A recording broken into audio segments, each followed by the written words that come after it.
নমস্কার বন্ধুরা, পৌরাণিক কথা চ্যানেলে আপনাদের স্বাগত। বিগত 40 বছর ধরে আমি বিভিন্ন পৌরাণিক কথার জ্ঞানার্জন করে ঠিক করলাম কিছু কথা আপনাদের সাথে আলোচনা করব। সেই অভিপ্রায় নিয়েই এই উপস্থাপনা। আপনারা নিশ্চয়ই অনেকেই শুনেছেন ভানুমতির খেল, তাই না? ভানুমতির খেল জিনিসটা কি? ভানুমতি কে? ভানুমতি ছিলেন রাজা দুর্যোধনের স্ত্রী।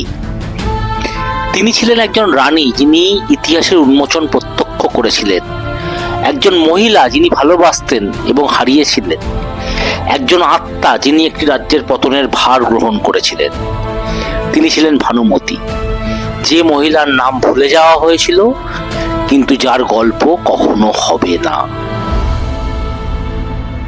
আর কথা না বাড়িয়ে আমরা শ্রীকৃষ্ণকে শ্রদ্ধা জানিয়ে গল্প শুরু করি।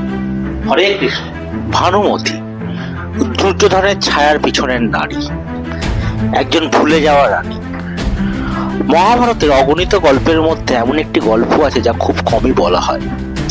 একজন মহিলার গল্প যিনি ইতিহাসের সবচেয়ে বিতর্কিত পুরুষদের একজনের পাশে দাঁড়িয়েছিলেন। একজন মহিলা যার নাম যুদ্ধ এবং উচ্চাকাঙ্ক্ষার বিশৃঙ্খলার মধ্যে খুব কমই কানে আসে। একজন মহিলা যিনি ভালোবাসতেন, কষ্ট পেতেন এবং সহ্য করতেন, তবুও ছায়ার মধ্যেই থেকে যেতেন। তার নাম ছিল ভানুমতি। তিনি ছিলেন দুর্যোধনের স্ত্রী, যাকে ইতিহাস মহাভারতের খলনায়ক হিসেবে স্মরণ করে। কিন্তু তার উপাধির বাইরে ভানুমতি কে ছিলেন?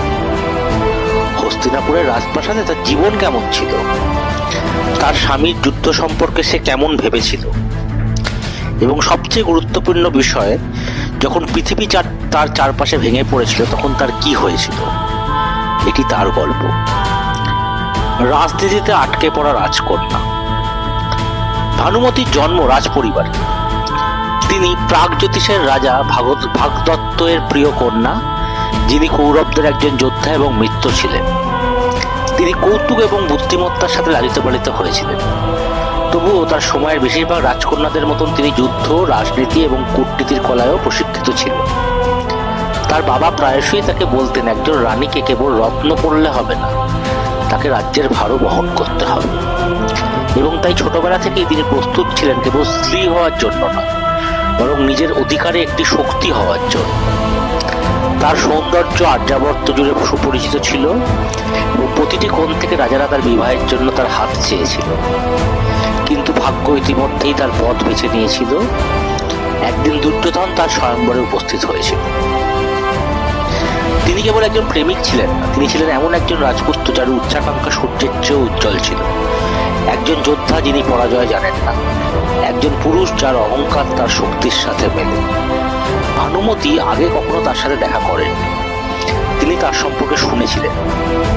কুরু রাজপুত্র যিনি যুদ্ধের দেবতার মতো গদা ধারণ করেছিলেন, যিনি লৌহ ইচ্ছা শক্তির সাথে শাসন করেছিলেন, যিনি নির্ভয় পাণ্ডবদের বিরুদ্ধে দাঁড়িয়েছিলেন।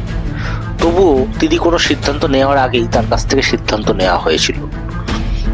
দুর্যোধন সময়ের রীতি অনুসারে তাকে অপহরণ করেছিলেন, হিংসতার সঙ্গে নয়, বরং একজন বিজয়ীর আত্মবিশ্বাসের সাথে। তিনি স্বয়ংবরে ছুটে এসে উপস্থিত প্রত্যেক রাজাকে চ্যালেঞ্জ করেছিলেন এবং ঘোষণা করেছিলেন, তিনি আমার রানী হবেন। ভানুমতির এই বিষয়ে কোনো বক্তব্য ছিল না এবং তাই তাকে হস্তিনাপুরে নিয়ে যাওয়া হয়েছিল, এমন একটি ভবিষ্যতের জন্য যা তিনি কখনো চাননি। শক্তি ও নীরবতার বিবাহ। প্রথমে ভানুমতি দুর্যোধনের প্রতি বিরক্ত ছিলেন। তিনি তাকে বেছে নেন। তিনি এমন একজন ব্যক্তির স্ত্রী হতে চাননি যিনি তার অহংকারদের দিয়ে দেবতাদের অমান্য করেছিলেন। কিন্তু দিনগুলি মাসে পরিণত হওয়ার সাথে সাথে তিনি তার ভিন্ন ভিন্ন দিক দেখতে পেলেন। দুর্যোধন তার সমস্ত ত্রুটি থাকা সত্ত্বেও অটল আনুগত্য একজন পুরুষ ছিলেন। তিনি তার মাকে ভালোবাসতেন, তার বন্ধু কর্ণের পুজো করতেন এবং তাদের সাথে তার শত্রুতা সত্ত্বেও পাণ্ডবদের মা কুন্তিকে কখনো অসম্মান করতেন না। এবং সর্বোপরি তিনি ভানুমতিকে একটি সম্পত্তি হিসেবে নয়, বরং সমান হিসেবে ব্যবহার করতেন। অনেক রানী যারা তাদের স্বামীর দরবারে কেবল অলংকার ছিলেন, তার বিপরীতে তাকে সম্মানিত করা হতো, তার মতামত শোনা হতো এবং তার কণ্ঠস্বর গুরুত্বপূর্ণ ছিল। এবং সময়ের সাথে সাথে অপ্রত্যাশিত কিছু ঘটেছিল।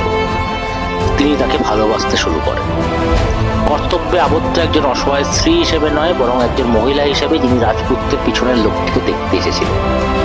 কিন্তু যখন ভাগ্য ইতিমধ্যেই ট্র্যাজেডি লিখে রাখে, তখন ভালোবাসা কখনোই সহজ হয় না। পাশা খেলার রাত। ভানুমতি সেই দুর্ভাগ্যজনক দিনে উপস্থিত ছিলেন যেদিন দুর্যোধন কুরু দরবারে দ্রৌপদীকে অপমান করেছিলেন। তিনি তার স্বামীকে হেসে দ্রৌপদীকে বস্ত্রমুক্ত করার নির্দেশ দিয়েছিলেন এবং একসময় তার সমকক্ষ মহিলাকে উপহাস করেছিলেন তা দেখেছিলেন। কিন্তু সেই মুহূর্তে তার হৃদয়ের কিছু ভাঙা হয়ে গেল। তিনি সবসময় জানতেন যে দুর্যোধন যুদ্ধে নির্মম, কিন্তু এই সেই পুরুষ ছিলেন না যার প্রশংসা তিনি করতে শুরু করেছিলেন। সেই রাতে যখন যারা একা ছিল তখন তিনি তার মুখোমুখি হয়েছিলেন। তুমি এটা কেন করলে? সে জিজ্ঞাসা করল। তুমি যখন নিজেকে রাজা বলে দাবি করো তখন কেন একজন মহিলাকে অপমান করবে? দুর্যোধন প্রথমে কোনো উত্তর দিলেন না। তারপর শান্ত রাগের সাথে সে বলল, কারণ তারা প্রথমে আমাকে অপমান করেছে, তারা আমার জন্মগত অধিকার কেড়ে নিয়েছে, তারা আমাকে উপহাস করেছে। আমি যাই করি না কেন তারা আমাকে একজন খলনায়ক বলে ডাকে। যদি তারা আমাকে একজন দানব হিসেবে দেখে তাহলে আমিও একজন দানব হয়ে যাব। ভানুমতি তার চোখে যন্ত্রণা দেখতে পেল, সারা জীবনের প্রত্যাখ্যানের ক্ষত। সে তার রাগ বুঝতে পেরেছিল, কিন্তু প্রথমবারের মতো সে তার ভালোবাসার মানুষটিকে ভয় পেয়েছিল এবং সেই মুহূর্ত থেকে সে বুঝতে পেরেছিল যে সে পথে হাঁটছে তা কেবল ধ্বংসের দিকে নিয়ে যেতে পারে। যে যুদ্ধ সবকিছু বদলে দিয়েছিল। যখন কুরুক্ষেত্রের যুদ্ধ শুরু হয়েছিল তখন ভানুমতি জানতেন এর শেষ কিভাবে হবে। তিনি দুর্যোধন এবং মিত্রদের যুদ্ধে নেমে আসতে দেখেছিলেন। হাজার হাজার যোদ্ধা নিহত হয়েছিল এবং তার স্বামী এক অপ্রতিরোধ্য ঝড়ের মতো লড়াই করছিলেন এবং তিনি প্রার্থনা করছিলেন জয়ের জন্য নয়, কিন্তু তার বেঁচে থাকার জন্য। তবুও ভাগ্য নিষ্ঠুর। একে একে কৌরবের যোদ্ধাদের পতন ঘটে। তার স্বামীর সবচেয়ে প্রিয় বন্ধু কর্ণ নিহত হন। কুরু সিংহাসনের মহান রক্ষক ভীষ্মের পতন হয়। দুর্যোধনের ভাই দুঃশাসনকে ভীমের দ্বারা ছিন্ন ভিন্ন করা হয় এবং তারপর দুর্যোধন নিজেই আঘাত পান। উরুতে গদা, ভীমের চূড়ান্ত আঘাত, যাকে তিনি সারা জীবন ঘৃণা করেছিলেন।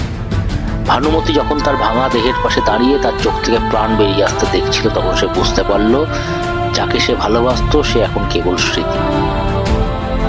ভুলে যাওয়ার আগে।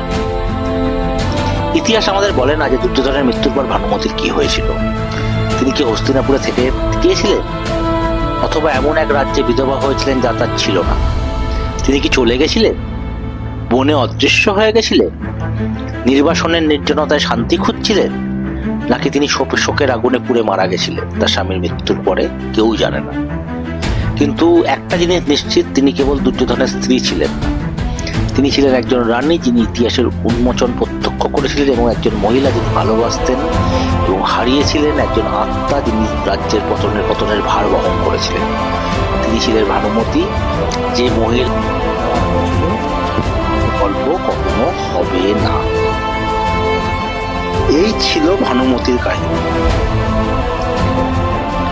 আপনাদের যদি এই উপস্থাপনা ভালো লেগে থাকে তাহলে দয়া করে আপনারা এই চ্যানেলটি সাবস্ক্রাইব করুন, চ্যানেলের ভিডিওটি লাইক করুন এবং আপনাদের বন্ধু বান্ধবদের মধ্যে শেয়ার করে দেবেন। এই চ্যানেলে এরকম ভিডিও মাঝে মাঝেই আসবে। আমি চেষ্টা করব প্রতি সপ্তাহে যাতে 2টি করে ভিডিও দেওয়া যায়, যে ভিডিও বিভিন্ন রকম অজানা তথ্য আমাদেরকে জানাবে। ঠিক আছে, আজকে তাহলে এইটুকুনিই থাকুক। শেষ করার আগে আবার আমরা ভগবান শ্রীকৃষ্ণকে স্মরণ করে বলবো হরে কৃষ্ণ। ধন্যবাদ, ভালো থাকবেন।